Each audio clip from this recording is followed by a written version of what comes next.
নমস্কাৰ বন্ধু বান্ধৱীসকল সকলোকে মোৰ এই নিষ্ঠা পংকজ চেনেললৈ স্বাগতম জনাইছো।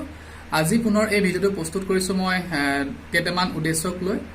প্ৰথম উদ্দেশ্যটো হ'ল আমাৰ এতিয়া এলপি ইউপি আৰু হাইস্কুল এই তিনিটা পৰ্যায়ত টেট পৰীক্ষা হ'বনে নহয় সেই বিষয়ক লৈ মোক সুধি আছিলে। আৰু লগতে মই এই ভিডিঅ'টো প্ৰস্তুত কৰিছো সেইসকলৰ কাৰণে যিসকলে অলৰেডি টেট উত্তীৰ্ণ আছে কিন্তু তেওঁলোকৰ এজ পাৰ হৈ গৈছে, তেওঁলোকে পুনৰ অংশগ্ৰহণ কৰিব পাৰিবনে নোৱাৰিব এই নিযুক্তি প্ৰক্ৰিয়াত। মই সবিশেষ ভিডিঅ'টোত মই জনাবলৈ চেষ্টা কৰিছো। আপোনালোকে ভিডিঅ'টো শেষলৈকে চাব, নিশ্চয় আপোনালোকে বুজি পাব। আহক দেৰি নকৰোঁ, আজি ভিডিঅ'টো আৰম্ভ কৰোঁ।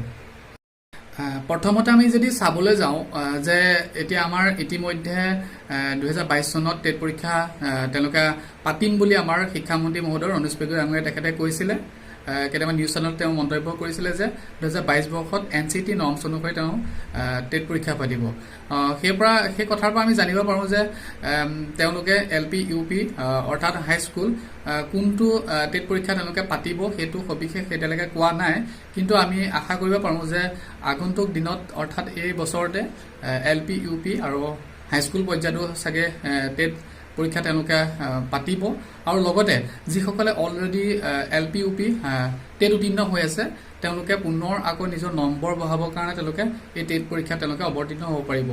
আৰু এটা কথা আমি চাব লাগিব যে অলৰেডি আমি যদি এতিয়া বহুত কথা আমি চালোঁ, বহুত আমি তথ্যৰ ওপৰত ভিত্তি কৰি মই ক'ব বিচাৰিছোঁ যে এতিয়াও LP UP আৰু হাইস্কুলত বহুত পদ খালী আছে। যদি চৰকাৰে ইচ্ছা কৰে বহুত পদ তেওঁলোকে মুকলি কৰি দিব পাৰিব। আৰু যিসকলে আগতে টেট পাছ কৰা আছে আৰু যিসকলে নতুনকৈ টেট পৰীক্ষাত অৱতীৰ্ণ হ'ব, নতুনকৈ তেওঁলোকে পাছ কৰিব, তেওঁলোকেও পুনৰ আগৰ চাকৰি এটা পোৱাৰ তেওঁলোকৰ সম্ভাৱনা আহি পৰিছে। ইয়াৰ পৰা যথেষ্টখিনি আমি আশা কৰিব পাৰোঁ যে তেওঁলোকে এই টেট পৰীক্ষা হ'লে ভালকৈ টেট পৰীক্ষা দিয়ক, আপোনালোকে নিশ্চয় এটা সংস্থাপন লাভ কৰিব। দ্বিতীয় কথাটো হ'ল কি, আমাৰ যিসকলৰ এতিয়া অলৰেডি টেট উত্তীৰ্ণ কিন্তু তেওঁলোকৰ এজ অলৰেডি পাৰ হৈ গৈছে, তেওঁলোকে পুনৰ এই আবেদন প্ৰক্ৰিয়াত অংশগ্ৰহণ কৰিব পাৰিবনে? মোক বিভিন্নজনে ফোন কৰি মোক সুধি আছিলে, কিন্তু মই আপোনালোকক পোনপ্ৰথমে ক'ব বিচাৰোঁ যে NCT নৰ্মছ অনুসৰি এজ পাৰ হৈ গ'লে কেতিয়াও আপোনালোকে এই আবেদন প্ৰক্ৰিয়াত অংশগ্ৰহণ কৰিব নোৱাৰিব।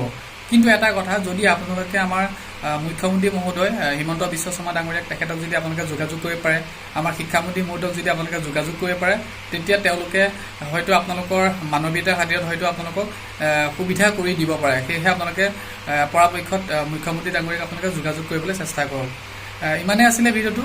যদি চাই ভাল লাগিলে তেনেহ'লে প্লিজ এটা লাইক কৰি দিব, আৰু যিসকল নতুনকৈ ভিডিঅ'টো চাই আছে তেওঁলোকে প্লিজ চেনেলটো ছাবস্ক্ৰাইব কৰিব, আৰু যাতে অনাগত দিনত আপোনালোকে এনেকুৱা ধৰণৰ নতুন নতুন ভিডিঅ' পাই থাকিব পাৰে তাৰ কাৰণে আপোনালোকে চেনেলটো ছাবস্ক্ৰাইব কৰি থ'ব। আজিলৈ ধন্যবাদ। জয় অসম।